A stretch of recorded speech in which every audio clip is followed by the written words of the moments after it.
most intense, thrilling, electrifying sport on the planet. Mixed martial arts. You've been looking for the definitive podcast to call your new home to hear everything about it. The search is over. This is the MMAnomaly Show. No filter. Bringing you the hottest MMA breakdowns straight from the heart of the octagon. This show is all about MMA breakdowns. For fans, by fans. We're talking UFC, MMA, and the occasional big boxing match. We'll bring our unique take on how these fights are going to play out and who we think are the best bets. Welcome to the MMAnomaly Show. No filter.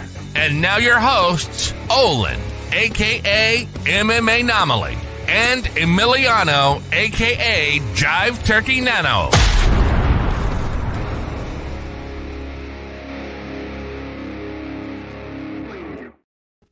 What is up, fight fans? Welcome back to another episode of the MMAnomaly Show, No Filter. I'm your host, Olin, aka MMAnomaly, and with me, as always, is the co-host with the most, Jive Turkey Nano. How we doing, brother? Woo, let's go, baby. I am doing great. We are post 420 weekend for all you veggies out there. And man, as Olin is so happily showing for you visual audience members, we are coming off a fantastic boxing Saturday, reminiscent of early 2000s. Both representing here, Muhammad Ali shirts in the building. Let's go. Doing good, brother. But man, no UFC, but it was filled with some boxing. Still got some violence to chat about, brother. I'm excited, man. We definitely do have some violence to chat about, my friend, and I am super excited to jump right into it. So, I mean, we're only going to talk about the main event here, guys. We know that's all anybody really paid attention to this weekend, and that's unfortunately the way that boxing works. Before we do jump into this, I am going to point out that Oscar De La Hoya himself actually said this week, or rather last week on Wednesday on the Helwani Show, he said not only did he watch UFC 300, but he paid for it. Okay, he bought the pay-per-view, folks, and I know what you're thinking. You know, oh my gosh, a guy from the boxing world paid for the UFC pay-per-view? He's paying attention to what they're doing? Yeah, not only is he paying attention, but the guy's taking notes, right? He actually said on the Helwani Show that he thought it was an incredible event, and that not only that, but he thinks that boxing needs to take notes and do something like that in the boxing world, right?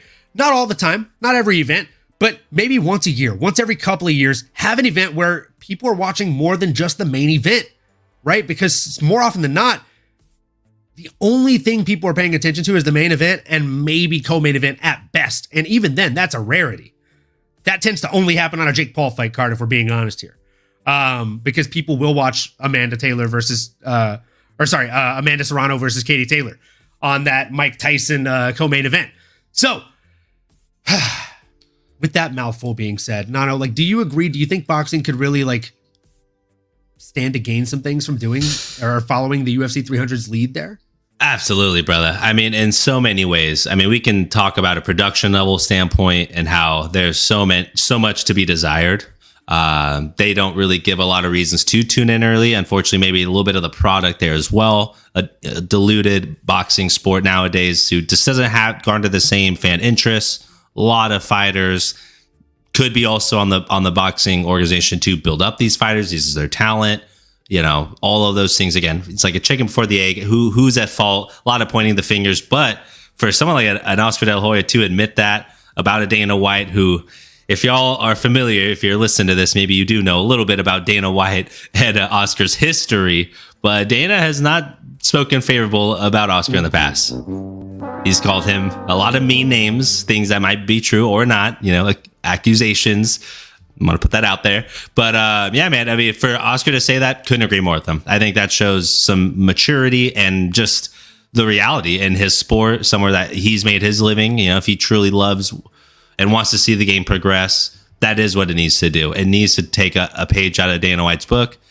Call it biting, call it what you want, but try to do exactly what they're doing. There's no patent on that. And I do think, honestly, as you were saying that, the first thought that I had in boxing's one advantage over the UFC is actually their history. I mean, brother, like, they can do so much better job of promoting the history of the sport, some of the best fights that have ever happened, fights that our, parents or grandparents or older cousins or siblings may have talked about or remember watching firsthand.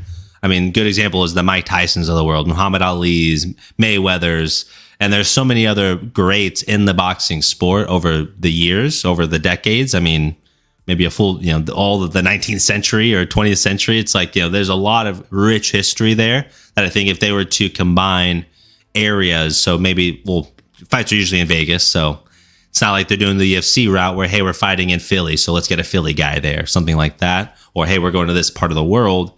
So if you're not doing that, then maybe you do rely more on a date basis. Because with boxing, again, they don't have the 300 marquee number, something about that magic 300, right? We all love round numbers, so makes sense. But boxing doesn't have that either. But they do have the history. So I again, long-winded way of saying, if there were a way they can align, hey, on this date in 1984, it was these two greats that squared off, and paying homage, maybe having them there, getting those boxers there if there's in good health or God willing, or family members, whatever the case is. I think they can do a really good job with things like that. I mean, back to the UFC, Mark Coleman, good example of a legend going in there and getting his flowers, his roses from the organization. Yeah, man. I mean, feel free to jump in, but I do think that's maybe an opportunity. Is obviously from a production standpoint, like they need to make everything better, need to get some of these stacked cards, a big Super Bowl-esque, like, hey, this is our Grand Prix. But yeah, when all the eyeballs are there, you can really use that history of the sport to try to get the new age to see how violent, how awesome it is. Get some of those memories back, man. I completely agree, man. I think that just stacking the card is the first step, right? Like, you got to stack the card. You got to give people something to want to watch, something to want to pay attention to here. And first and foremost, once you get that done, I think the legends will want to be there, right? They're going to be all the more willing to show up and really promote these cards for you, help sell these cards for you as a promoter. So, I think it's a no-brainer for boxing to really step these cards up. Not all of them, like I said, maybe once a year, once every couple of years even, just to do like you put it, right? Like a Super Bowl-esque card. We haven't seen one of those. Like, I can ask you, and I can ask all the viewers here in the chat, right? Like, if you're listening to this episode, comment below. Let us know when's the last time that you remember wanting to watch an entire boxing card. Not just the main event, not just the co-main event, an entire, even just the main card. When's the last time that you started at the beginning of the main card and you tuned in until the very end of the main card? And I'll bet you'll be hard-pressed to tell me. Prove me wrong. Put it in the comments, please. I mean, there's not a lot. I was just saying, honestly, you can probably even settle with best co-main event ever. And it's like, there's not a lot of co-main events or double main event, if you want to even look at it that way from a boxing perspective, because I do think a lot of that, and I was actually talking to one of my managers today about it in regards to just some of the nuances in boxing when it comes to the contracts, when it comes to the sportsmanship, even frankly, the cheating that we've seen, and people have literally gotten hurt from it. I mean, there's so much to the ties with the mafia. Like, boxing has been through it all. It was the original UFC before it was today, right? It was, you can maybe argue, bigger than the UFC was today than back then. I don't know if that makes sense, but again, like boxing at its time, during the Don King era. Yeah, huge. I mean, that owned all the real estate. Tyson, like everyone knows Muhammad Ali. Everyone knows Mike Tyson, right? Now Jake Paul, these guys, it's global for a reason. But yeah, like to that point, anyone in the comments, please let me know of a co-main event that you can name that you actually remember seeing and thinking, wow, these are two guys or gals, I suppose, if it's more modern day, where, okay, this was worth ticket of admission, and it just simply doesn't happen. And a lot of times, like this last fight card for DAZN was only 5 fights, which, hey, that's maybe most UFC main cards as well when it comes to a pay-per-view. So as a viewing fan, I'm used to maybe paying for 5, maybe 6 fights if I need to. But what am I getting? Those 4 or 5 fights, they need to be worthy of something, whether they're a different title for actual belts. I mean, that's, again, maybe the other caveat here with the boxing world is that they have so many opportunities to have different belts, different champions fight different champs. And maybe they like, and I think that maybe the stigma is like they don't want to share a card. Maybe it's like not wanting to share those pay-per-view points or things like that. But you see it in the UFC, and if that's one thing they can take away, it's like, hey, there's 2-3 championship fights on a card, and look at the numbers they're doing. Like, we want to try to get numbers, we probably should just do that. And then they're all eating anyways. Like, what's the point? 100%. And I mean, a rising tide lifts all ships, right? So if you get 3 headliners on a pay-per-view, that's going to sell 3 times the pay-per-views, right? Or at least 1.5, 2x. And again, you're not losing money. Maybe you're losing money right off the top end, but you're gaining notoriety. You're going to be able to leverage that for a much larger payday in your next fight based on the pay-per-view sales, because then you can leverage the fact that you were part of that draw. So again, there's a ton of different ways you can go with it, but at the end of the day, it comes down to boxing promoters need to really push their fighters to be willing to kind of enter that realm and share the limelight, as you said, right? A lot of people are not really willing to share that light, and it's upsetting. So with that being said, we're going to talk about the most exciting fight of Saturday night, which was obviously Devin Haney versus Ryan Garcia. My freaking goodness. Can we get some air horns in here? Sheesh. What a fight. What a fight, dude. What a fight. I'll tell you guys, I did say this early on that I thought a lot of people were really discrediting Ryan Garcia, and they were 3-3 in the amateurs. I thought Ryan had a chance to win this. That's why I hammered a unit on him to win, 6 units? 6 unis, baby. Yeah, 1 for 6. Why the fuck not? And you know what? Your boy cashed on that money line. So we'll take that all day, every day. We'll take that to the bank. Guys, it was a beautiful fight. We're going to go ahead and break it down round by round. We'll trade off here. Nano, round 1. Tell us how you felt. Well, I wonder if we should even talk about maybe the pre-fight build up a little bit here, because that was a narrative going into it as well, brother, right? I mean, everything going into this, and I found it interesting too with talking with my manager. He didn't know as much about the build up, even like Amy or a lot of people, my dad, who's a boxing guy. Like, my dad's usually my default boxing guy that I'll go and talk to. That's his sport, or was his sport. I was surprised to find out that not a lot of them were as keen to the Ryan Garcia news cycle that was going on. I knew about it from all of my, ears to the ground, MMA communities, chatting with you and Mad Max and the crew, but also just like the comedian podcast circuit, like other podcasts I listen to. It's like they are mentioning it, other sports podcasts. It's like King Ryan, the tweets he was mentioning. I mean, going on these chat rooms and talking about, I mean, and correct me if I'm wrong, but a laundry list of things from Illuminati to child human trafficking to I think he even predicted some event was going to happen before, if I'm not mistaken. He said something crazy was going to happen this day. Then the Manhattan Bridge ended up collapsing that day. Yep. So some Nostradamus-esque things were going on. Certainly cause for concern. And then I started following King Ryan myself. And when you watch some of these videos, his mannerisms, they're interesting. They look a bit manic, where if you're, you know what, why don't we go ahead and just give the viewers a little something to go off of here. NGQ, doing what I do. All white, looking nice. Okay, come through. I don't know if Ryan Garcia is taking the fight serious or not. Like, so that's in the middle of their interview together. Oh, wow. Roundtable interview. Nothing else I could say, but it literally, Ryan did such a great job of toting the line between masterclass troll job or like, I truly am, a few marbles short here of a full marble sack, and I am off the Richter scale. I went off the reservoir.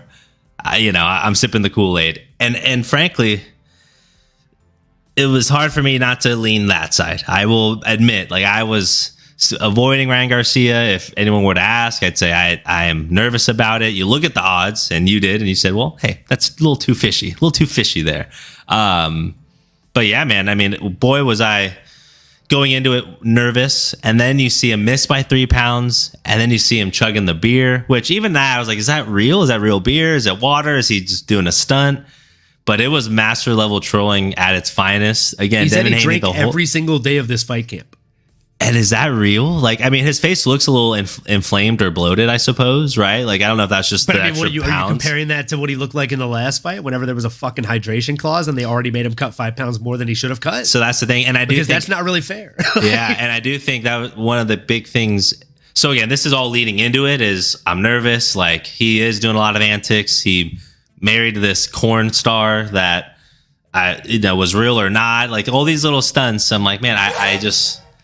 Yeah, it was a lot of stuff, man. It was a very busy week for our boy here. All the promotions, and then even at the press conferences saying outlandish stuff, almost looking. It was hard for me to read. I mean, you don't see a lot of it. You know, he's skilled and everything, but he's going up against a Devin Haney who, again, a little bit of recency bias. Ryan did just lose to Gervonta, so that was in the back of my head.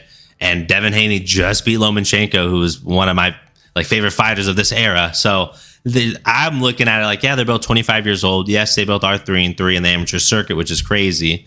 But they're trending different directions. There was that but, there was that asterisk. I had to see it, right? So to finally answer your question, when I actually seen them square off, I wanted to see if Devin Haney was going to go in the middle, and he did. So I was like, oh shit, he did what he said he was going to do. He's going to go out in the middle. And they were trying to find each other's range. Ryan was doing good. Ryan looked big. That was my initial takeaway when they met in the middle, was Ryan looks big. He looks bigger than Devin, and we know he's going to have that speed advantage. And sure enough, brother, like, I mean, there's only a few guarantees in life, right? We just had tax season, so it's death, taxes, and I think it's Ryan landing that left hook on your chin, brother. He must be same clan as Poatan, Alex Bejeda, because when they land that thing, it changes your configuration. It changes the molecules in your body. And you've seen it happen to Devin Haney. I will admit, this isn't the safest thing I've ever done, but I was driving home from that retreat that I was telling you about. So as it's starting up, as they are squaring off, I was pulling up to my brother-in-law's house. I was driving. Amy was holding the phone. I was doing it responsibly as I could, but I was basically the guy on Mr. Deeds, one eye on the road and one eye on the fight. the one eye this way. Yeah, so thank you, Ola, for the a live update there. But yeah, so I was trying to watch it. My initial thought was, okay, they're meeting in the middle. Ryan looks big. And then the shot happened. He hit him. You hear the crowd react. You see Devin maybe just kind of get on his back foot a little bit, startled him, just in his rocking chair, not too much, but it connected. And in boxing, it's those little nuances, right? When you see them starting to grab, when you see him go flat-footed and lunging forward. And then how did he look after that? I haven't said. I'm like, he looks like his legs are washed a little bit. Like he doesn't fully have his legs under him. That hurt. And boy, Ryan's speed, brother. I mean, I'll let you jump in here now to allow you a chance to maybe anything that stood out in terms of the buildup on either side. And then, yeah, how that first round or how that shot heard around the world struck you as well. Talk to me, brother. So I'll say this. That first round consisted of nothing but jabs for Devin Haney and nothing but power punches for Ryan Garcia. That's not just me talking out of my ass here. That's me talking facts. The actual CompuBox boxing stats read out that Haney landed 6 of 12 strikes in round number 1. They were all considered jabs. Ryan Garcia threw 4 jabs, landed 0, threw 23 power punches and landed 9. Landing 9 power punches in the first round of a boxing match is pretty wild, pretty damn wild. And Ryan Garcia, not only did he do it, he made it look easy. He made it look like, I mean, like, he out-trained and was a better boxer than Devin Haney. And he made it look really masterful. Everything that he did wrong in that Tank fight, he did right in this fight. Tank, whenever he would come in, Ryan was always known for the left hook, right? He'd throw that quick left hook across the top, and Tank had a great game plan for it, right? They would just simply duck underneath it, draw the U with the head.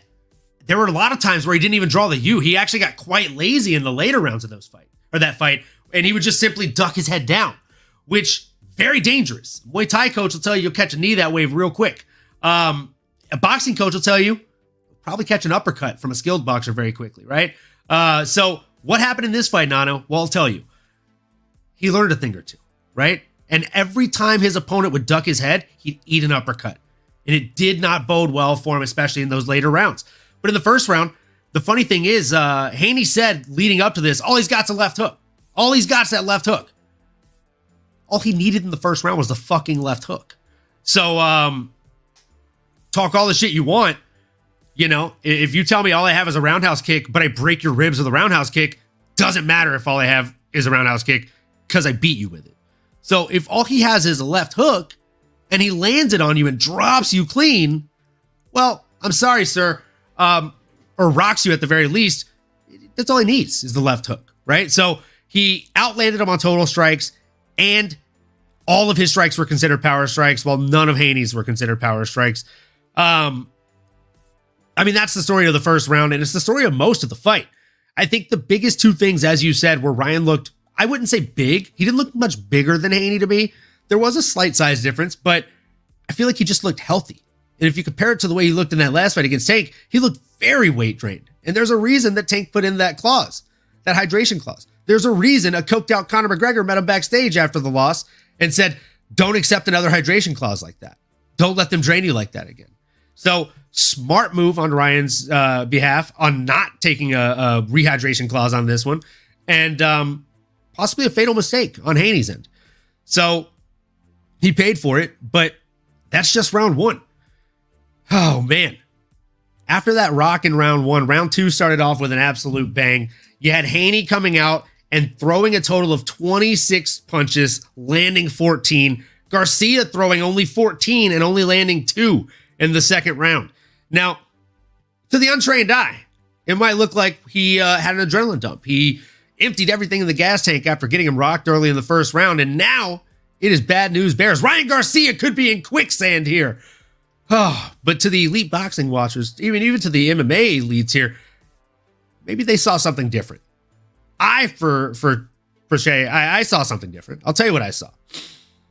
I saw a Ryan Garcia that was toying with Haney, giving him a false sense of security, letting him think that he had gassed himself out, and letting Haney start to open up in his own way, right? Letting him think that he has a chance at coming back into this fight and letting him take the round. He essentially did take that round off, did Ryan Garcia. But I thought it was a very, very smart and dynamic move. And quite frankly, kind of a wily veteran game plan style move. What were your thoughts on the second round, Nano? Yeah, it was exactly that, brother. I think you hit the nail on the head.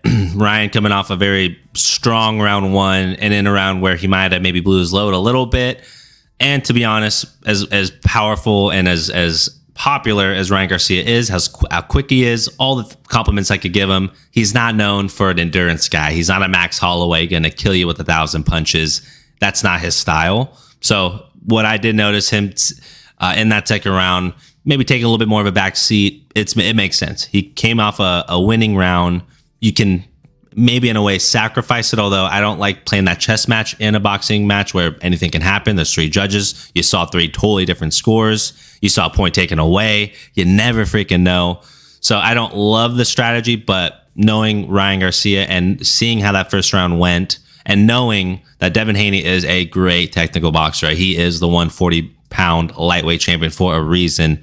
So it was, Devin showing some class, showing his ability to bounce back, which I got to give him all credit. I mean, he took a sting in that first round. So his ability to actually recover from that, and then not just recover, but actually go back and win from a technical boxing perspective, it was smart.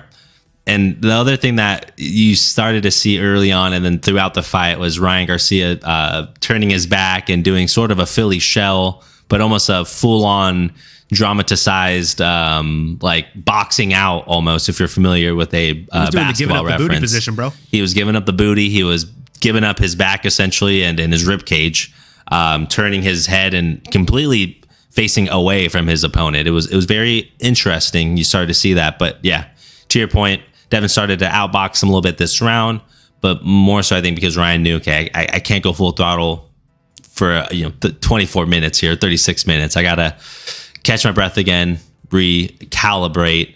But again, Devin wasn't giving him a lot of traps. Like Ryan is a counter puncher, so Devin was in and out. Devin had good timing, and he was giving him different looks. And then he was actually starting to get Ryan on his back foot a little bit, which Ryan doesn't love that. So I think trying to figure out how to deal with that, how to get from off the ropes, how to steal back the momentum of the fight is where Ryan really found himself here. And then throughout the middle of the few rounds, like I would almost talk about them the same way from here onward to maybe like, 4, 5, 6. Ryan starts to kind of find a little bit more of a groove, but this felt like is where Devin Haney started to kind of showcase his boxing pedigree and say, okay, I've been in this championship. I've been faced against adversity. I have that championship pedigree. Let me go ahead and show you what I can do. And he looked good there, but Ryan did not go away. And I think that's what maybe shocked me for someone, again, just thinking of how he looked against Gervonta. It's like, oh no, Ryan's there. He's not going away. And he was eating those punches. So it was fun, man. And not only was he eating those punches, he was eating them well, man. He was taking them as if they had no real issue. So one thing I do want to point out is that when Haney lands, he's landing a lot of jabs. He's very, very efficient with the jab, stick. And it's not necessarily a jab that's meant to do damage. It's a test range jab, right? It's a poke and prod jab. I almost consider it more of a fencer style jab, right? Because if you know, like the fencers with the long pointy swords, they'll step, poke. And that's kind of how Haney does it, right? He does a quick step poke, doesn't really follow it up a whole lot. He'd do well to throw more punches and bunches, as we like to say here in MMA. I really think that if he did increase the volume in which he throws, things would probably look a little bit better for him, just overall. But that's neither here nor there. This fight's already happened. And now we're jumping into round 3, guys. So with that being said, when it comes to round 3, oh, man. Round 3, it was more of the same, right? We had more similar, right? We had Haney coming out there being the more accurate fighter. He only threw 16 total strikes in round 3, but he landed 7, while Garcia threw 25 and only landed 6. Now, again, when it comes to jabs, Haney was 3 for 9. Garcia was 0 for 6. When it comes to power punches, Haney went 4 for 7, very conservative with his power shots, but accurate, right? 57.1% clip for him, while Garcia, more often than not, he's throwing power, right? If he's throwing 6 jabs, he's throwing 19 power shots. Even if he only lands 6 of them, he's throwing 19 of them. And that was the case here. He landed less jabs and less overall strikes. But if we're talking about power here, if this was scored on MMA judging, we're talking about 6-4 in terms of power strikes landed. It's a Garcia round.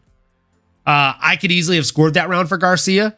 Again, when he was landing the bigger, heavier, stronger shots. And going back to Nano's point previously when we were talking about round 1 here, I mean, the guy just had the speed advantage, and it was very evident. He was making it known throughout the fight.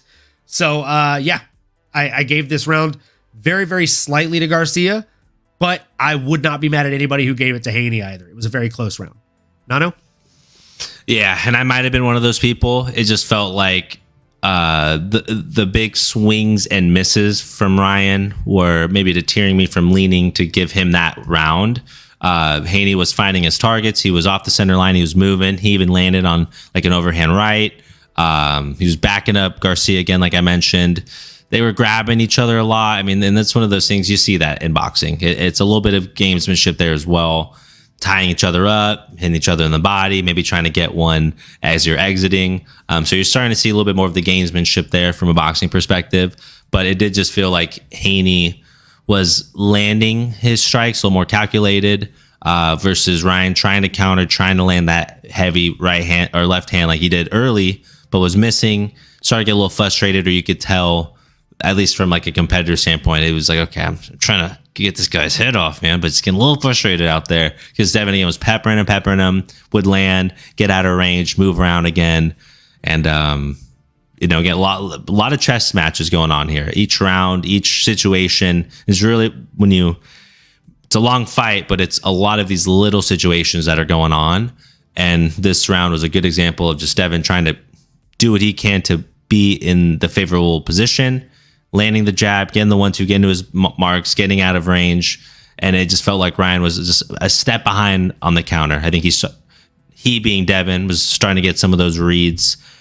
But speed, I mean, it's there, right? And Ryan's not going anywhere. So I know, or maybe at this point, maybe even Devin's starting to get into a little bit of a false hope. Like, oh, Ryan's fading. He's fading. And I'm sure that's what his corner's telling him. Hey, he's fading away. Like, just keep peppering him. Because that's what we all maybe assumed was going to happen. But that was not the case. That was not the case at all. That was simply not the case, unfortunately, for Devin Haney and Devin Haney bettors on that night.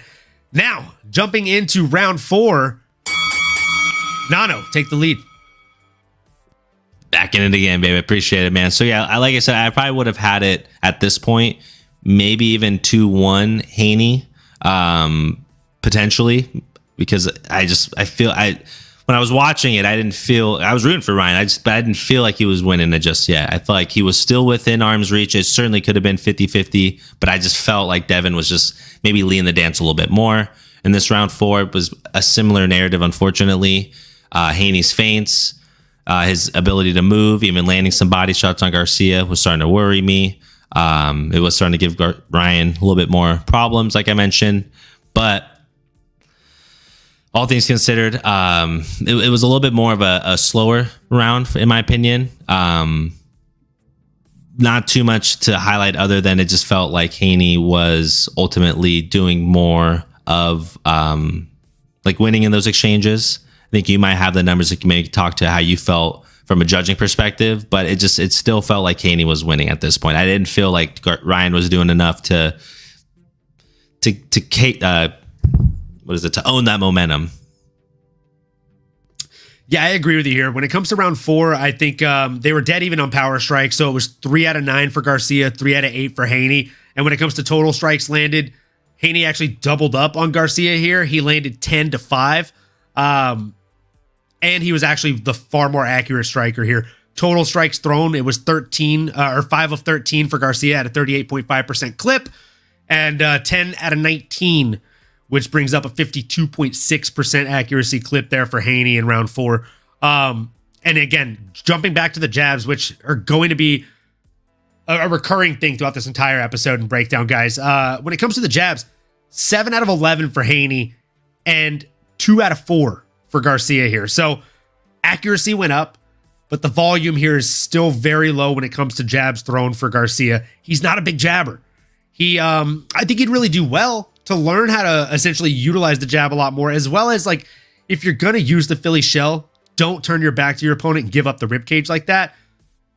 I mean, Haney could have just abused him in the ribcage if he would have just thrown a lot of straights there in those situations versus trying to reach around and play the reach around game. I would have just abused the fuck out of those ribs. I would have just right on the low ribs. Every time he turned his back to me like that, your fault, not mine, bud. But I digress. Good on Haney for playing nice. But he definitely won this round. Jumping into round 5, I would say probably another Haney win here. The power punches were so close that you can't really call those into play. You got to go to overall punches landed.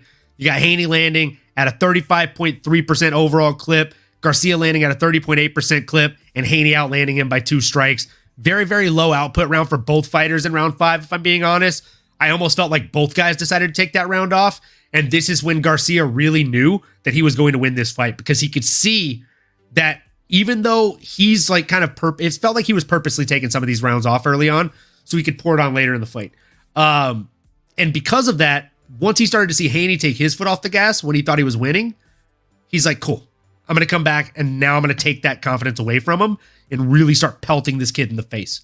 So again, I thought that this was a fairly clear one round for Haney, but again, not a round that anybody's going to remember or write home about. You're talking about a round that had 10 total strikes landed across it. Nano, what were your thoughts on round 5 here? Yeah, brother. I mean, you covered it pretty well. Felt very similarly. Felt like Ryan was certainly starting to show more signs of life here. I think he realized, okay, at this point, it is getting close to halfway through the fight. How am I looking on the scorecards? And you have to get to a point where, hey, you need to start winning some of these rounds because it's going to become virtually almost like eliminated. So that's where I think he was finding himself is, hey, you might be losing some of these rounds. They're too close to call. Haney's in the center of the octagon. Oh my gosh. That's how you could tell we're an MMA show here. Sorry, ladies and gentlemen. He's in the center of the ring. He's controlling the middle. Oh, man, like clockwork. But yeah, and it just felt like Ryan was really relying on those counters, trying to land that left hook, trying to land that right hand as well. But there was a little bit more juice this round. Ryan did hit Haney, connected with him with the right hand off a counter that did get the crowd starting to buzz a little bit. But yeah, ultimately low output. You start to see a little bit complaining with the referee and them grabbing each other, and Ryan turning his back, some frustration. So that was kind of the narrative of this round. Yeah, a lot of frustration, I believe, on both ends here, right? You know, one guy turning his back, the other guy frustrated because he can't knock out his opponent. But I digress. Got to jump into round 6. One of my favorite rounds of the whole fight. So we had Garcia coming out there with a fucking vengeance. He landed 12 out of 20 of his power strikes thrown, making this his most accurate and significant round, in my opinion here. Now, he landed 60% of the power strikes that he actually threw, and they were fucking doing damage, folks. His opponent only landed 4 of 13, a 30% clip. And when it comes to jabs, again, his opponent landed 80% of his jabs here. He landed 4 out of 5. But, you know, half of his strikes were jabs. So you can't win a fight with only jabs. You use the jabs to set things up, especially if you're just pumping those out there and throwing little tappy-tap fencer's jabs, right? So you got to pump up those numbers, as they say. And he just didn't in this round. I really thought that Garcia was going to drop him in this round. It looked like it was very, very close to him dropping him. I almost feel like the ref allowed Haney to hug and grab quite a bit too much in this round. And if he was not able to, he would have definitely been dropped in this round. The punches were coming in bunches. And again, it really did look like the beginning of the end for Devin Haney. What were your thoughts on round 6, Nano? Yeah, that was definitely something we were all talking about as well. I was starting to comment and notice, again, Devin's legs looked a bit wobbly. Although he was winning these exchanges, you could tell that the shots when Ryan was landing, though not often, we're putting like a hurting on our boy Devin Haney here. So he did not like it visibly. And you can tell, man, once your legs start to go, it's like you can't hide that. They especially in boxing, like they start to feel like cement blocks are in your shoes. So, and his shoes were really weird for that matter. I don't know what he was wearing, Devin, that is, but I digress. Pretty sure he had the same shoemaker as Piccolo from Dragon Ball Z. That's a good one. Probably, man. Probably. But yeah, it just felt like there was a little bit more frustration again. Garcia was turning his back, which I guess now that I'm thinking about it, maybe there is some logic there, because I don't think you can necessarily hit your opponent like in the back or on the spine. Definitely can on the back of the head. So maybe that's why Ryan was doing that. Maybe he kind of knows, hey, a little bit of a flaw, a little bit of some gamesmanship. Again, you can call it in boxing. There is some of that. Well, it maybe be the equivalent of, hey, I'm in a bad position. I'm going to put my hand on the ground so I can't get a kick to the face. It might be something similar to that. But obviously, it was frustrating the current champion, Devin Haney. Got some boos this round. I do remember that as well. We're getting a little frustrated, just wanting to see more from Garcia, but there was an exchange. He did land a couple shots, got a wow out of us. And to your point, I think this is when maybe Ryan himself and some of us as fans watching it believe that, hey, it can happen. He's still just one shot away. And sure enough, it was right around the corner, baby.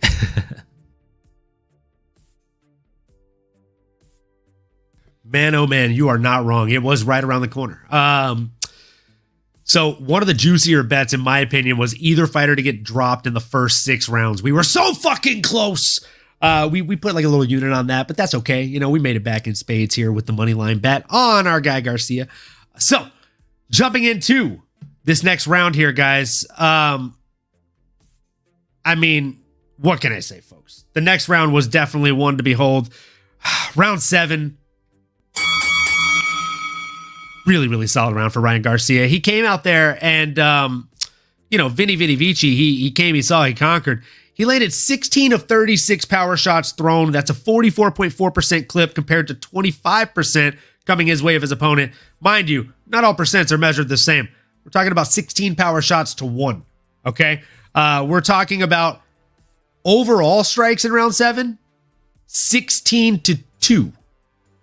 So, very, very dominant round for Ryan Garcia. He actually, we've heard this term in mixed martial arts before. If you're a boxing fan tuning in, first things first, like, comment, subscribe, smash that bell for notifications. And second thing here, in MMA, we say this term all the time, but boxing fans, you might not have heard this. He turned him into a wrestler. You don't typically hear that in boxing. But Ryan Garcia actually turned Devin Haney into a wrestler. I'm pretty sure I saw him go for like 3 double legs in that fight. He was literally shooting for takedowns because of how wobbled he was. And as Nano said, the legs were gone. The legs were gassed. The legs were shot. The legs were jello. Whatever term you want to use for it, they were cooked. He was getting cooked to the bone in that round. It was nasty. I honestly believe that the fight possibly could have been called off or waved off in that round. But I'm curious to hear your thoughts. What was going on in your house and what was going on in your mind during round 7? Yeah, a lot of enjoyment, a lot of excitement, a lot of enthusiasm, some yelling, some jumping. It was definitely Ryan taking over. That sequence was fantastic. I mean, the way he was able to just walk straight through Devin's punches. And I think what happened here was it felt like he was building upon those combinations or counters he was throwing earlier. Kind of threw a little bit of caution to the wind, like he did when he knew he had him hurt in that first round. I think he knew, hey, I was able to hurt him in this 6th round. So as soon as I find my opening, I'm gonna go ahead and unleash a 5 to 7 punch combo. And that's exactly what he did as he was owning the center of the, almost did it again, ring, pushes our boy Devin Haney up against, here we go, the ropes, and gets him in the corner there, and then lands a beautiful 1-2 right on the money. And again, it was like a 4 or 5 punch combination, maybe even 7 to get inside there. I mean, walked him back onto it. It was fantastic. Nowhere to run, nowhere to hide. Couldn't take any more. Drops him. And then, like you said, I believe after this, there was a couple more, what I thought could have been drops. But I think this is where the referee started to irritate me a little bit. Was this the round? Or was this maybe in the 8th or 9th when... It was this round, buddy. It was this round. I mean, man. So I honestly, I'm like, the Raider fan to me is like, oh, there, it's rigged. I'm like, this guy wants Haney to win. This ref is obviously pulling for Haney because he's not calling these knockdowns. Like when he's not even touching him. I think the 2nd or 3rd time around I had his hands up, and he's like, dude, he's falling down. I'm not even touching him. He's trying to lean into me. I'm just finally moving. So Ryan, let him go. Let him go, Ryan. Ryan's like, my hands are up. What are you talking about? My hands are up, bro. Like, he's hugging me. He's like, it's not a knockdown. What? He's trying to P. Diddy me right now, bro. What's happening? Yeah. It was who else knocked him down? It wasn't himself. So yeah, I mean, all things considered, there certainly a little frustrating from that perspective. I'm like, oh, these could easily be knockdowns. Like there should be a count. Or to your point, hey, I mean, I know Devin's a warrior and he proved his ability to bounce back, but maybe we could even stop it at this point. It's starting to get out of hand here. But that's how I was feeling. It was excited. And hey, man, anything can happen, right? I mean, literally, like just before this, it felt like he was just going to get dog walk, taken out back into the pastures, and just we weren't going to see any more King Ryan. But no, he found a little glimpse of hope there in that 6th round. And next thing you know, man, as we're sitting here on the back end of this 12-round bout, fortunately not for a title, but Ryan, man, able to dig deep, able to finally get to his mark, trusted his punches, trusted his chin to get himself there. And Devin just, man, that kind of speed and power. Like, I mean, Devin mentioned it after. It's like, hey, I was sleeping on him. But the reality is you can't prepare for it. It's shocking, right? Especially as you get more tired and it just your body starts to take over. When you get whipped like that, I mean, it's just, only so many men. Unless you're Marlon Chito Vera, you're not going to be able to weather that storm. There's not a lot of guys that can weather a storm like that, man. And just to put it into perspective, like this was a huge deal. Just him getting dropped in general, right? I mean, this is literally the first time Haney's ever been knocked down in his entire career. It was a Max Holloway-esque moment for him, right? He literally got dropped for the first time in his whole career. And it happened 3 times in one fucking fight. So I say we pour out a shot to that, to the biggest shot of the fight, arguably. And I mean, the reason I chose to wear this shirt, right, as you can see, is because let me see if I can quickly find this picture here, because I truly feel like Ryan Garcia damn near recreated this image. Oh, he had his moment. Yep. It was the Tyson, I mean, the Muhammad Ali moment. Over Sonny Liston. Yep. Yes, literally. So let me just quickly upload this so that way the visual viewers can see this. But like, look at this. Okay, you see the Ali shirt here. Sonny Liston on the ground. Ooh, so sick. If you asked Pam from The Office to tell you the difference, she would tell you that's the same picture. So sick. I'm gonna tell my kids that was Muhammad Ali. No, I was kidding. I mean, by the time your kids are watching boxing, we'll probably have Muhammad Ali's great grandson holding a WBC belt, or we'll be fighting an AI robot of some sort. But yeah, Nico Ali Walsh's son. Yes. So cheers to Ryan Garcia and to the best base for combat sports. And to you all for listening. Let's go. But man, what a night. What a performance. What a fight. What a freaking puncher Ryan Garcia is. And that's really how he made his money, right? It's all these viral videos, the Cobra speed, bag. the Cobra bag. But dude's got skills, brother. Dude's got skills. I know you remember the first time you came to my place in San Jose. I had a knockoff Cobra bag in my living room. Oh, yeah, I do. And you told me the next day when we were on BART, you're like, dude, you always talk about MMA. And then, like, I went to your place and saw you hitting the bag, and I was like, oh, he, like, legit, like, watches MMA. I was like, oh, you're like that. You're about it. You're like that. I'm that guy. You're like that. Dude, those bags are incredible. Don't get the knockoff one because you'll get a knockoff bib for it, and you will pop it like I did, especially if you're elbowing and or kicking it, which maybe that they're not meant for that. But I don't know. Maybe it's a me thing, not a them thing. Not going to throw any brands under the bus here or disparage anybody. We'll go ahead and jump into the next round here, guys. But yeah, round 7 was the best. It was the best round and the worst round, right? As Foghorn Leghorn of the Looney Tunes would say, it was the best of times. I'll say it was the worst of times. Because, you know, it was a great fucking round of boxing, but it was a bad fucking round of reffing. You know, if it were up to me, you know, maybe someone would give that ref a little. But, you know, that's neither here nor there. We're going to go ahead and jump into round number 8. Nano, take the lead on this one. How did that next round make you feel after that big knockdown in round 7? I mean, man, as I got my wits about me, it was a couple of things were going through my mind. It was, okay, Ryan's going to smell blood.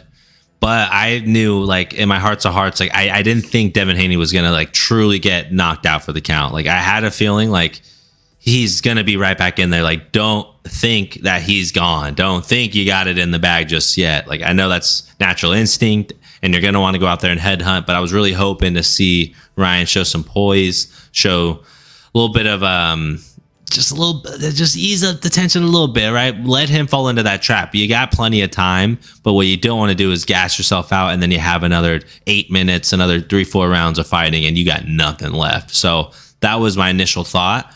But no, man, I mean, Ryan went right back on the attack, went to work, definitely won the round.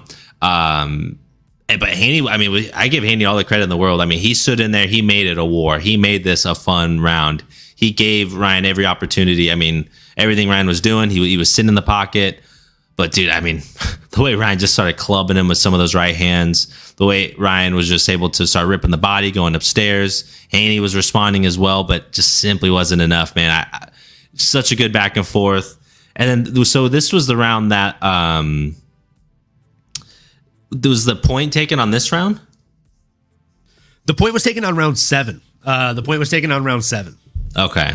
And I do want to point something out real quick. There's actually you know, a little bit of like borderline breaking news here. I don't know if it's like breaking news, but it's like borderline news.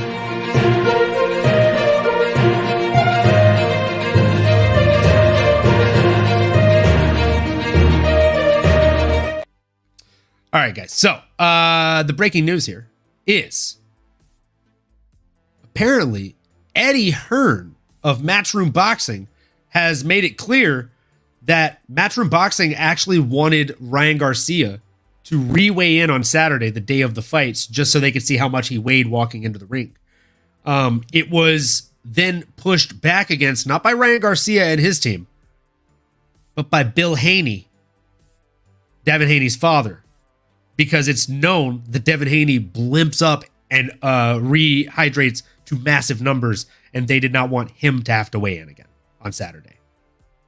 So, wow. We're talking about size differences. I think we're okay.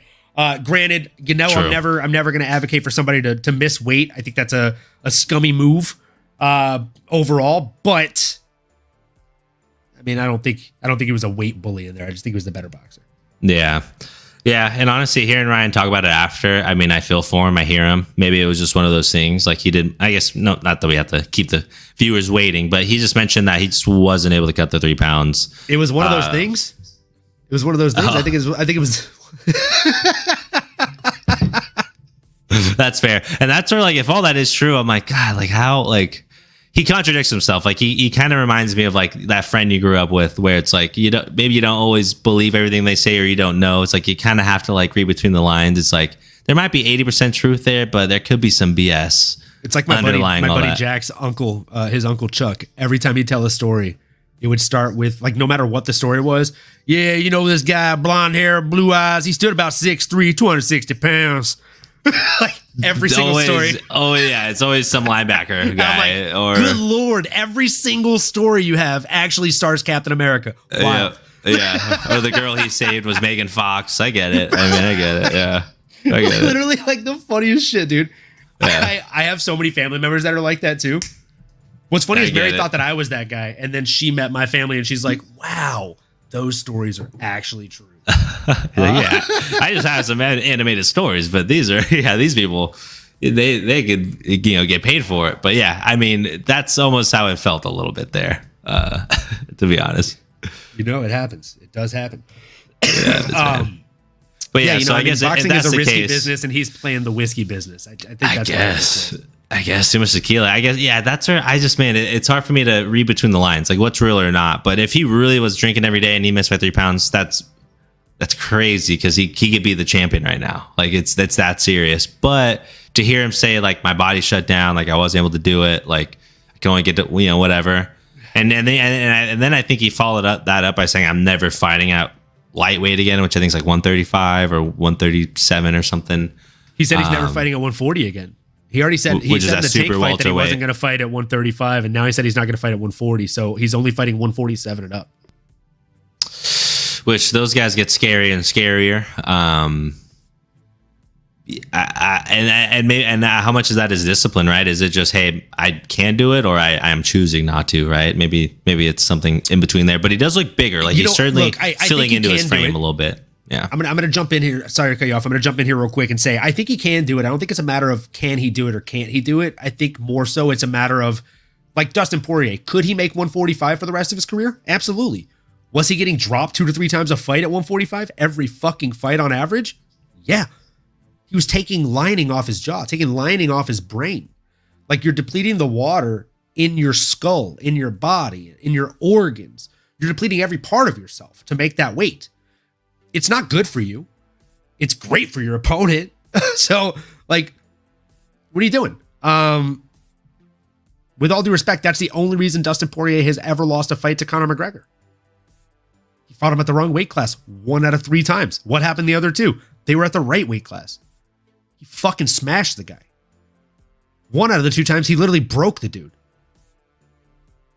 So, I mean, like, I think he's making a great move here when it comes to choosing to kind of stand his ground and say, I'm not going to keep accepting these lower level fights, or not lower level fights, but lower weight class fights, right? Like, he's a stud. He's a really good boxer. And I think speed transfers as you go up when you're built like that, right? Like, Daniel Cormier, when he went down to light heavyweight and then he went back up to heavyweight, he was so fucking fast. He was like greased lightning in there, bro. So that speed will transfer. And he trains speed. Speed is something that you train. Like, you're not born with speed. Some people are born with power, and some people, yeah, granted, are born with speed. But it's far more likely that you're born with that power shot than you are with the speed that this guy has. He's trained that kind of speed over the course of years. So yeah, that's that. I mean, round 8 was again more of the same here. You had Haney landing 1 of 6 of his jabs. You had Garcia landing 1 of 2 of his jabs. And then you had Garcia outlanding him on power strikes. I had Garcia winning round 8, which I'm sure you did as well. I know you went over the round, but you know, more or less. I'm sure you had him winning the round. Round 9, we're getting closer to the more exciting rounds here. Haney actually outlanded Garcia in this round. Again, I felt like this was a play. I felt like Garcia was like, you know what? I'm going to take this round off. I'm going to let the old boy think that he's coming back. And then I'm going to show him a thing or two in the next round. I'm going to 10-8 the fuck out of him in those next couple rounds. So I feel like Garcia just pumped the brakes here. He pumped the brakes, you know? He took that on off. But man, curious to hear, did you feel like this was strategic? Did you feel like he was tired in this round? What were your thoughts, Nano? Yeah, I think it could have been certainly a little bit of that. I also maybe want to give Devin a little bit of credit and say that, you know, this was a good boxing match back and forth. I think Devin was just a little bit of the better boxer this round. He stuck to his game plan a little bit better. He was a little bit sharper, a little bit quicker on those punches when it comes to just being at the right place at the right time.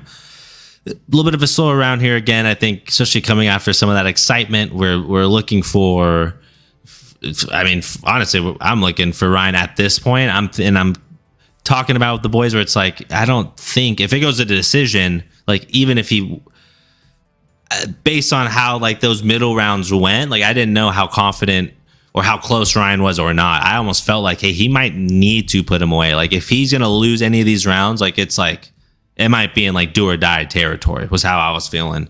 So I didn't see enough maybe urgency from Ryan, at least feeling like, hey, he's leaving it a little too close for comfort. I know he had a knockdown. I know he had some good success, but so many of those middle rounds, I feel like easily could have been Haney. He could have gave Haney like 5 out of the first 6 almost. Like it was that close. Obviously, maybe not. So one of the cards was, I mean, pretty close to that, but at least there's one consistency. Both judges on as boxing and MMA fans just never cease to amaze you. But again, I think I would have liked to see a little bit more urgency from Ryan, who was certainly probably down on the scorecards at this point, especially with the point deduction. Like that definitely made me feel even more like, hey, I need to see more urgency from you. But Devin just, I think, outboxed him a little bit in this round. I agree. Devin outboxed him in this round. He came out. He had the better footwork. He was keeping the distance. The distance control is what really stood out to me the most in this round. But again, like I truly do just feel like Ryan Garcia took this round off. And it's something that I've seen John Jones do, but he typically does it in the first round of the fight, the second round of the fight. He'll take the entire 5 minutes off, entire 10 minutes off, let you build up momentum, let you build up steam. And then by then he has calculated a beautiful and brilliant fucking plan to just gobble your shit up like a goddamn Thanksgiving turkey. And I mean, I felt like that's what Ryan Garcia was doing. And also something else that does is like, if we're sparring, right? Like I know that you don't do a ton of sparring, but like if we're sparring and I'm beating you for 5 minutes and then you hear the timer go off, beep, beep, beep. We take our 30 seconds, we jump back in, right? And I hammer you for another 5 minutes, right? But we have 3 more rounds. If we come back in that third round and you fucking smash me, I'm talking like 19-3, right? Like you land 19 shots, I'm cowering, guarding, throwing little pot shot jabs that don't feel like I'm not even stinging you. I'm just tapping you, bro. I'm leaving you little love taps. You're going back into the corner. You're breathing. You're psyched. You're like, dude, I'm going to coast through these next 2 rounds. He already burnt himself out. And then when you come back in round 4 and I blast you, you're like, fuck. What happened? You literally like fight or flight is a very real thing. And you'll be in fight mode. And I will find a way to fuck that up for you and put you into flight mode, son. And that's a quick way to do it, right? Let you think, I got this. I'm the fucking man. I'm the guy. I'm going to win this fight. I'm going to get the girl. We're going to sail off into the sunset. This is how the story ends. I'm the good guy. I'm the main character. And you come in and you eat a right hook so fucking hard, you realize you're just a fucking opener quest. Like, you're so far from the main character. So like, that's what it feels like, right? You come in and you're like, I'm the fucking guy. Like, and that's all she fucking wrote, bro. Like, you're like, whoa, Whoa. Even if you survive, you're in a bad situation. Ryan Garcia said it himself in the post-fight presser, right, Nano? He said, when asked about that vicious punch that landed in the first round that rocked Haney, he said, I knew I had control after that. It's really hard to recover from big shots. It's a fact. And it's even if it's not physically, like Dustin Poirier has one of the best recoveries I've ever seen in mixed martial arts. Boom! He gets right back up. He's like, what happened? I'm good. Can of corn. But then like, you still are down. You're down by a knockdown. So mentally you're like, okay, can I win this round? If I lose this round, can I win the fight? If he knocks me down again, can I win the fight? You're already thinking about too many things other than I'm in a fucking fist fight right now. And I need to focus on the game plan at hand here, guys. So yeah, he hurt him really, really bad. And he took that round off. And Devin Haney's like, cool. I got this. And then what happens? Well, then we come into round 10 and Garcia comes in there and he starts fucking blasting him. And not only does he start blasting him, but it's not just the left hook this time, guys. Now he's suddenly learned how to throw an uppercut. He suddenly learned how to throw the right cross. And that's when another big shot lands in the fight. And you know we're going to do one for everyone that he landed to get the knockdown here, guys. So we out here, guys. To Ryan Garcia and getting it done. Let's go. What a showcase. What a showcase. What were your thoughts on how this 10th round started off? And more so, how it finished? Yeah, I mean, certainly finished with a bang, right? Got another one of those knockdowns. I mean, man, this round, great for boxing. This back and forth, pivotal, round 10, 11, 12. It's coming down to the wire. You could have it scored either way. Is Ryan within arm's reach or not? Man, you want to talk about getting that Hail Mary pass or getting that fourth quarter, 2-minute drive or getting that last bucket, scoring the last goal. This is how it felt, man. It's like, hey, real competitors step up when they need it most. And that's exactly what Ryan did, man. He found a way to stay active, landed some of those power punches. And like you said, brother, he was able to piece together a good variety of punches in a combination. Got Haney not just on the ropes, but down on the canvas again, ladies and gentlemen. It was crazy, man. It was crazy. Absolute back and forth. Garcia, Ryan, that is, I mean, at this point, it just felt like I think he knew what was going to happen. I think he knew I got his number now. He's slowing down. I have my reads. I can take his best punches because, again, he was getting hit throughout this fight. I think he knew at this point I taken the best of what Devin has. So now I'm gonna step into this fire a little bit more. And I'm gonna throw caution to the wind. And boy, was that a great freaking showcase for us, man. Did you have any initial thoughts on anything regarding the knockout itself or anything else about that round? But certainly we were hyped up. We're excited. We're like, get him. But yeah, man, it was a good one. I mean, two things. One, I was hype as fuck. My initial thought was, oh my God, he's going to finish Devin Haney in this fight. And then my secondary thought is, oh my God, if he finishes Devin Haney in this fight, my fiance is probably going to kill me because I'm already screaming very loud. So I was being very obnoxious, quite obnoxious. And I mean, like, it was just such a great knockdown. The way that he knocked him down, I believe in round 10 was the one where he knocked him down and like backpedaled off and like jumped on the fucking turnbuckle like he was in the WWE or some shit. Just brilliant stuff, man. As you said, I think the best way to describe it is this knockdown was great for boxing. It's a visceral clip, and it is a clip with a lot of viral ability, if that makes sense. Yeah, just a beautiful, beautiful round for boxing overall, in general, and I hope we get a lot of more rounds like this in boxing moving forward. Now, speaking of moving forward, we got round 11 to talk about, and I'm going to let my guy Nano here take the lead on this one. Let's hear it, brother. Hey, let's go. Thank you, brother. Yeah, man, again, coming off a fire round, Ryan Garcia stealing the momentum, knocking Devin Haney down again, the champion. I almost felt like I was in a different dimension. I'm like, what is happening? Is this real life, or is this what we're seeing right now? The guy that was talking all that mess, are we seeing the most masterful troll job ever done?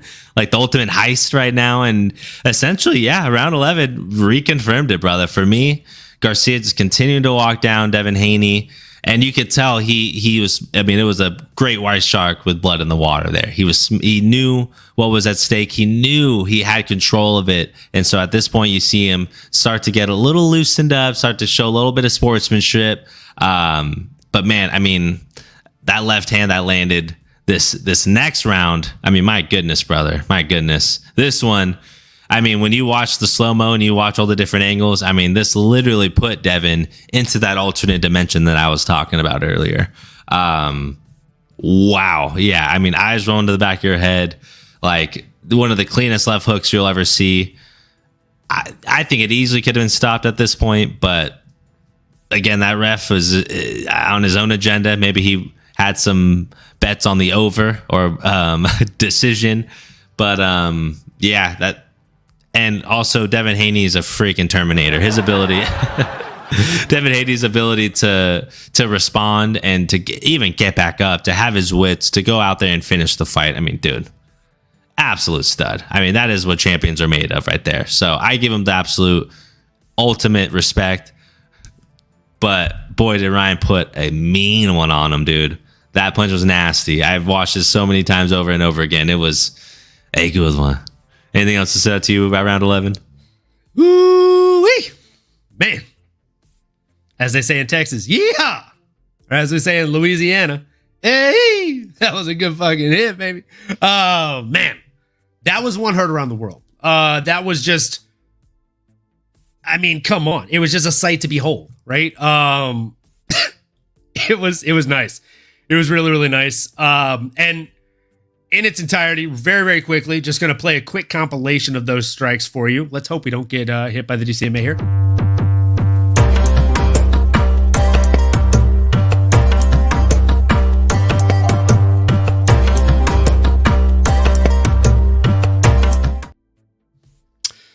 So, guys, we're going to go ahead and just upload this clip real quick so that we can play it for you. You're going to see very quickly all three knockdowns in very, very quick succession. Of course, accompanied by some, laughter triggering moments, because that's what we do here.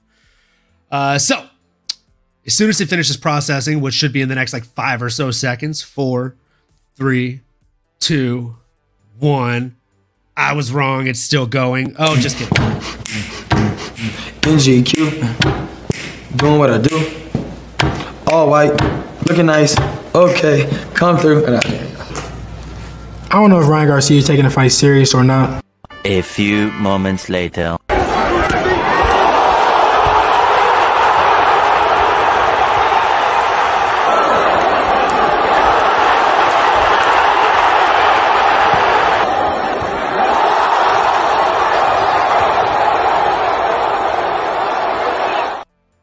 So as you saw there, and I did include in the clips, obviously, DAZN owns all the rights to those clips. Not us.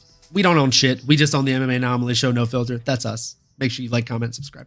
And yeah, make sure that you are subscribed to DAZN for all those boxing fights, guys. So you saw it there.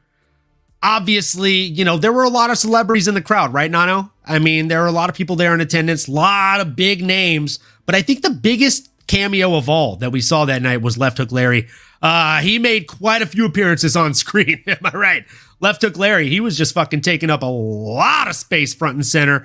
So when it came to Garcia in this 11th round, you guessed it, he only landed 2 jabs. Not a whole lot. Not a whole lot. But how many power strikes did he land, Nano? I'll tell you, he landed fucking 9. 9 of 18. That's a 50% clip. Much like a Dustin Poirier. As the fight went on in these later rounds, when he wanted it, he got it. And when he got after it, boy, did he get after it. He had a little bit of what we like to call here on the show, a bit of a junkyard dog in him, okay, in those later rounds. He fucking got after it, right? Again, when he wanted to throw power strikes, he was landing power strikes ad nauseum. He went, just to put it into perspective, right? 50% power strikes landed, in round 5, 60% in round 6, 44% in round 7. Mind you, in round 6, he landed 12. In round 7, he landed 16. In round 5, he landed 4. So 4, 12, 16. As I said before, he took the next 2 rounds off. Yeah. So 5 and 7. What happened in the next 2? 17, 9. And what happened to the accuracy? 36.8%, 48.6%. The man's is getting stronger, Nano. He's getting stronger, my guy. And, I mean, here's the thing. We've already talked about round 11. That strike was just a fucking beautiful strike to behold. And you know what my lucky number is, Nano? I know I've told you this before. It's the Marvel Universe. It's 616. Yeah. So let me tell you, power punches thrown versus landed for Ryan Garcia in the final round, round 12, 6 of 16. I mean, what are the odds of me winning money on that? Let's go. Come on, guys. Come on. It felt like Christmas came early. So those 6 strikes sealed the fucking deal, because I'll tell you, his opponent landed 2 for 10. All right, that's not great. 20% clip. He landed 3 out of 6 on the jabs. Doesn't fucking matter. Okay? If you poke me with your finger and I punch you with my fist, I'm winning the fight, kid. And that's essentially what it looked like in that last round. So I had our guy, Ryan Garcia, cleaning up shop in that 12th and final round. I had him getting 2 10-8s in rounds 10 and 11. I also had him getting a 10-8 in round 7, if we're being completely honest. I had 3 10-8s. You take away the point, it's still a fucking 10-9, baby. Nano, what was that 12th and final round like for you and the boys at the house? Yeah, I think on the edge of our seat, definitely wanting to see Ryan get him out of there. But we knew that. I think, one, Ryan was tired. He wasn't going to make mistakes. And Devin just wasn't going anywhere. I think by that point, after seeing him get like right back up after getting chin checked after clinching like that in the 11th, I thought, okay. I mean, Ryan needs a baseball bat at this point to get this guy out of here, and that is illegal. So that would be assault, brother. So knew that was going to happen. So I knew that was going to see the decision here. That's assault, brother. That is assault, brother. Can't be doing that. So yeah, I do think that, man, it was just a fun way to end it. It was, back and forth, a fight that I didn't expect to have that much juice behind it. I think I was expecting maybe to see more one-way traffic. I didn't expect us to, frankly, even be doing an episode like this. I think, but just how excited we were about it. I think, obviously, no UFC doesn't help as well. Can't get enough of each other. Got to see each other every week. But no, I just felt like, man, it was a good way to end tonight. It was a good way to end the card. A great night for boxing. Glad I was able to see them both go to a decision. I think, hey, you never want to see a champion lose, especially after the fact that Devin still took the fight, even though Ryan missed by 3.5 pounds. Like, everything about it, I think it ended exactly how it should have. The post-fight speech was good to hear. Devin mentioned, hey, you know what? I was sleeping on him a little bit. That was on me. I gave him the chance to run it. Hopefully, he can let me run it back with them. Would love to see that. I'm sure we'll probably end up talking a little bit about what's next. And if it's a rematch between those two, I'd be totally happy with it. I think that'd probably be the biggest move for boxing to do right now. There's a huge narrative around it. Hopefully you could get them to agree for it to be for a title. Unless Ryan says, hey, no, we're doing a catch weight again, then honestly, the reality with the cool thing with boxing doesn't even matter. Same with UFC. The BMF title is a good example of that. We don't care if it's for a belt or not. And that's where the one thing in boxing, there's always so many belts, it almost kind of dilutes the fact that, like, hey, we just want to see 2 bad motherfuckers step in there. And if they go back and sell this again with the right promotions and everything, can be big. It can be one of the biggest cards of I would say the year, but I would say of the decade for boxing. I mean, there haven't been a lot of big ones. Obviously, Canelo, Triple G is one that comes to mind off the top. Mayweather, Pacquiao, I suppose. But these two, man, at the age of 25, can be setting up for some big things in their career here ahead. So for all of that, I think it was the best case scenario for boxing and for us viewers as well, man. Yeah, I completely agree. I think this is best case scenario. I also think we missed a shot on that 11th round knockdown. So we should probably pour one out for that. Before we go over what should be next for these folks.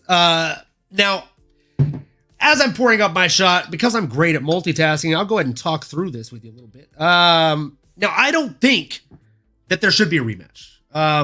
They were 3-3 going into this.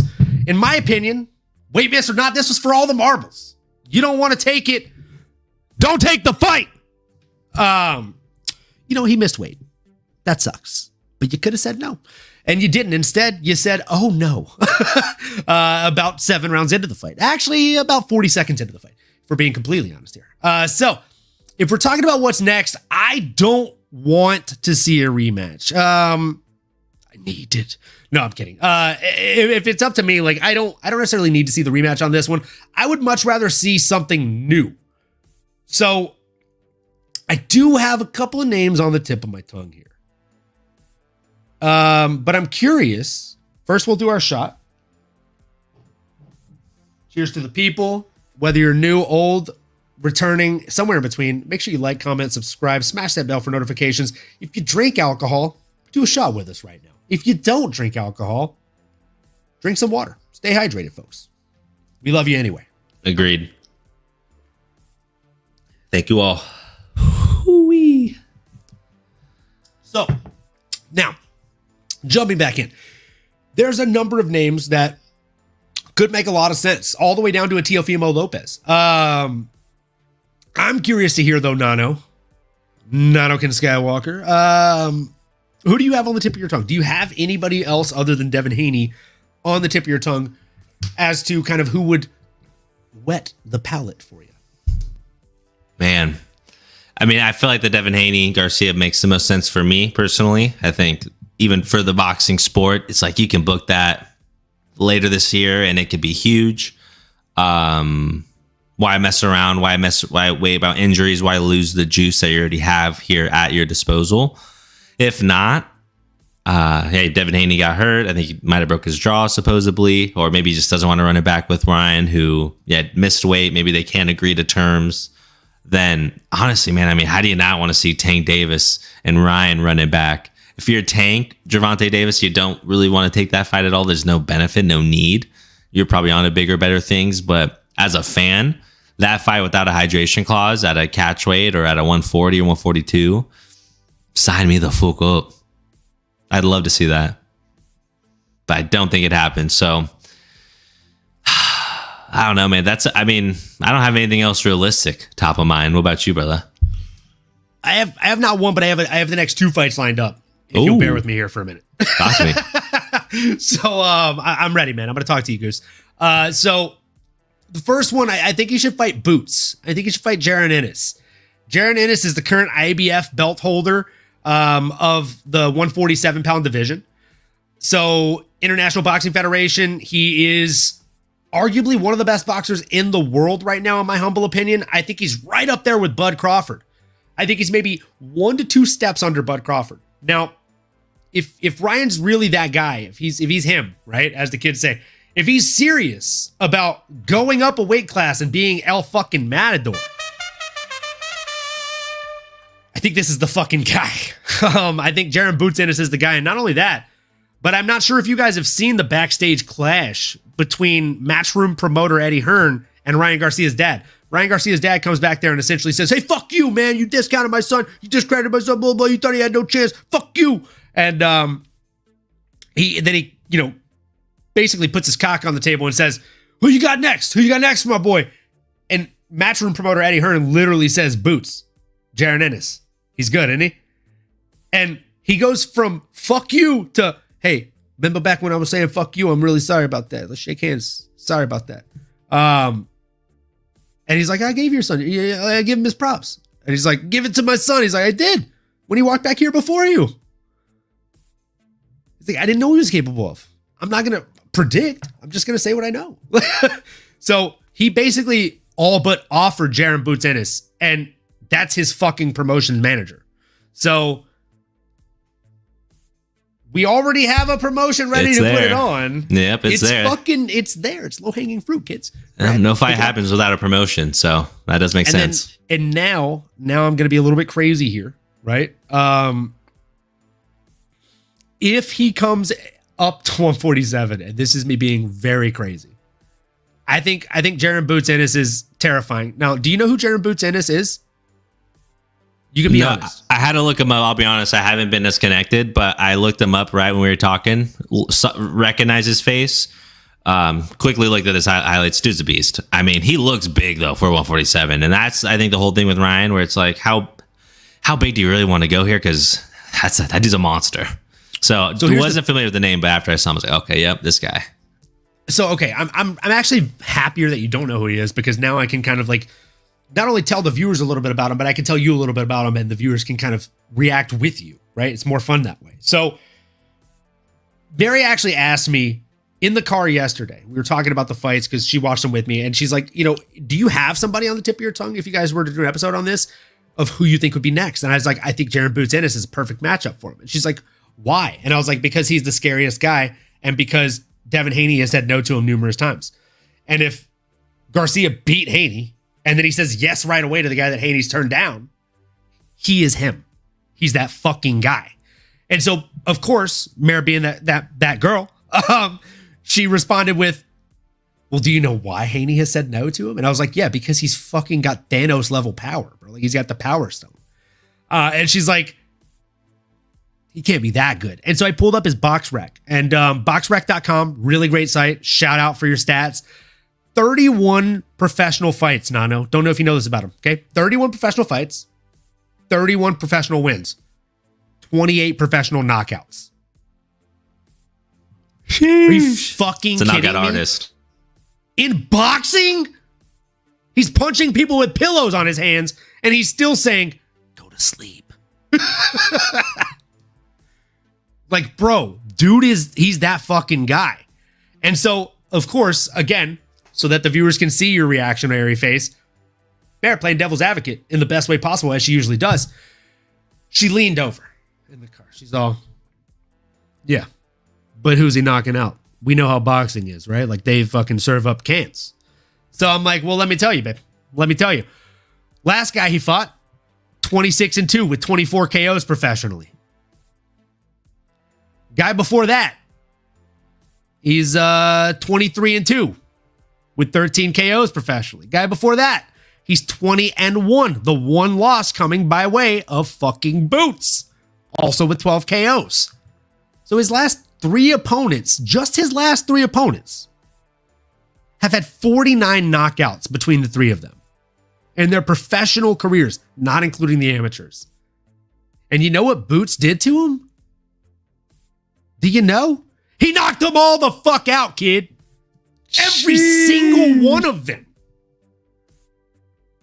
The dude is disgusting, bro. Literally 1, 2, 3, 4, 5, 6, 7 of his last 8 are knockouts. And he's 26 years old. He's 26 years old, dude. He's a fucking child. He's a child that you would look at a bar and be like, he's a normal dude. And then you go up and you decide to pick a fight with him, and you're waking up in the fucking hospital, bro. Like, bro, this is the fight I want to see. Okay? This is the fight I want to see. Because if Garcia has the speed to give this power, a little bit of parity here, right? I think it'd be a fucking good match, dude. Well, speed versus power? It'd feel like an old school UFC fight, like UFC 1 through 8, where they're like, this man on the blue corner is a Taekwondo fighter, the man in the red corner is a Brazilian Jiu-Jitsu fighter. Let's see which martial art is stronger. But instead, it's this man on the blue corner is a power puncher, and the man in the red corner has speed. It's the Hulk versus Quicksilver. Like, come on, bro. If we're talking DC terms for the DC lovers, you know, we don't have any hate for you guys. I love DC as well. It would be, let's see, what would it be? Flash versus, gosh, who's just super strength in DC? That's tough, huh? Is there just a super strength guy in DC? DC super strength. Yeah, I mean, there's nobody that just has super strength. I mean, it'd be like Superman versus fucking Flash, I guess. That's fair. Yeah. But you know, proving how much of a nerd I am here, we're going to jump a little bit into the depths here. It would be more like, you know, you can't do Wally West versus Superman because they have a similar speed threshold. It'd have to be something close to a Bart Allen versus Superman. I'm talking about the young kid Flash. I'm talking about the guy that's so fast he can tear open portals through time and space and time travel. Because, you know, the super strength and all the other power sets of Superman adds a little bit of a little wrinkle there. And I'm a fucking nerd, so we got to make it even here and make it accurate. So I said I had 2 matches for you, though. So we're going to jump into that next one. My gosh, could you imagine if he beats Jaron Boots Ennis? I'll tell you what's next. If he does, Terrence Bud Crawford for all the marbles. Lord.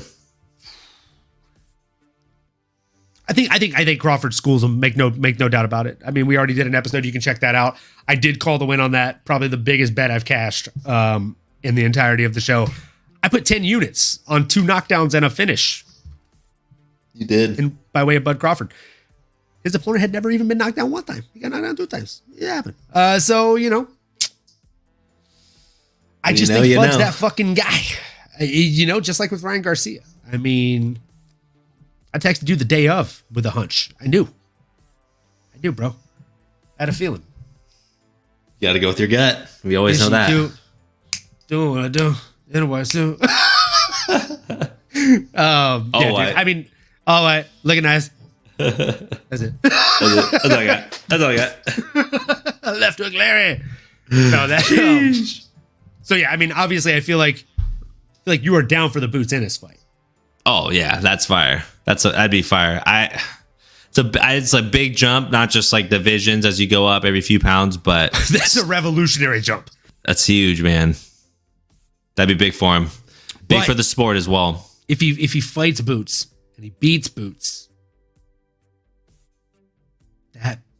he's cemented himself already as being better than Devin Haney, and he never has to revisit that again in his life. Like, if he has a competitive fight against Boots, again, he never has to worry about Haney again in his life. If I'm being candidly honest. Yeah, that's a good point, man. I mean, Ryan even mentioned, he's like, in his press conference, he's like, I've never fought at 140. I've never really claimed or wanted to be that low. So if he wants to go ahead and move on up, I mean, those are the big boys that are waiting for you. So why not, brother? I mean, be honest right now, before we end the show here, this is gonna be the last topic, if you will. If you were asked, right, if you're Ryan Garcia, you've never fought at 147, you're asked to fight at 147, okay? If I tell you can fight number 10 or you can fight number 1 for the belt, who are you taking? I mean, you know I'm believing my skills. You know I'm going to the top, baby. Brother, even if you don't, if you lose to number 10, you're fucked. No one takes you serious at 147. If you lose in round 6 to number 1, you're still fighting number 3 next. Yeah, you still got the namesake. You still got plenty of fights you can make. It's a numbers game, kid. Like, if I look decent, semi-decent, against the guy that you're saying is the best at this fucking threshold, and it's my first time fighting here, I'm somebody. And that gives me a storyline to fight this 26-year-old in 3 years when he's 29 and I'm 28. Mm-hmm. Yeah. Money in the bank, bro. And then I'm also getting paid twice as much for it. True. Give me the money, bro. Give me the money and give me the easy fights. That's what the boxing needs to do, man. That's what DAZN or Eddie Hearns and those boys, Golden Boy Production or promotions, they need to probably be like Eddie Hearn knows what's up. I've told numerous people. I may have even told you this fucking line. Like, I think Eddie Hearn could walk into a water factory and sell them a cup of water. He's so fucking good. Like, people think Dana White's a good promoter. He's a good promoter because he has a good product. The UFC is arguably one of the best products in the world. If boxing was half the product that UFC is, Eddie Hearn would fuck Dana White. Bro, like, he's so just exponentially great at promoting things. Again, if I owned an ink pen repository, an ink pen factory, he could come in and sell me a fucking ballpoint pen. I have zero doubt about it, bro. Like, he could walk in and be like, I know you've got 3,872,000 pens in here. Let me tell you why you need this one. Okay.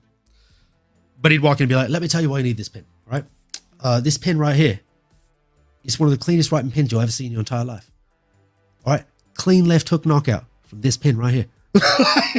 Like, Eddie Hearn, he walks in just casual as fuck. And he's like, let me tell you why you're going to buy the product here. You know? I'm going to drop my voice just slow enough for you to have to really try to listen. All right. And if you're paying attention, you're already buying the product. Okay? Already got you on the hook. I've already got you on the hook, line, and sinker, as we say.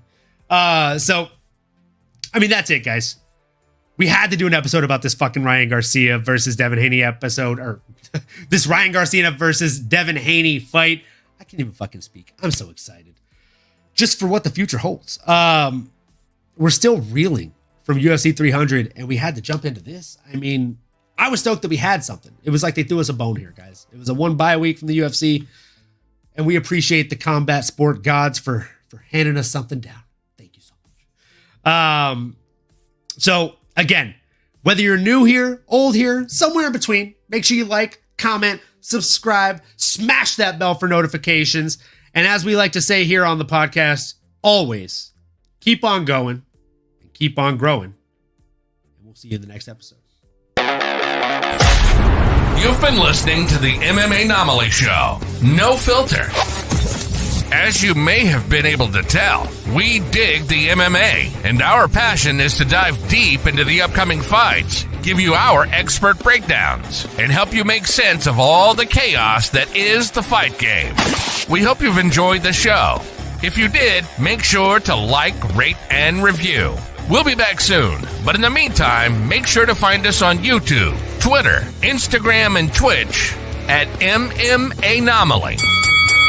Be cool, and we'll see you next time.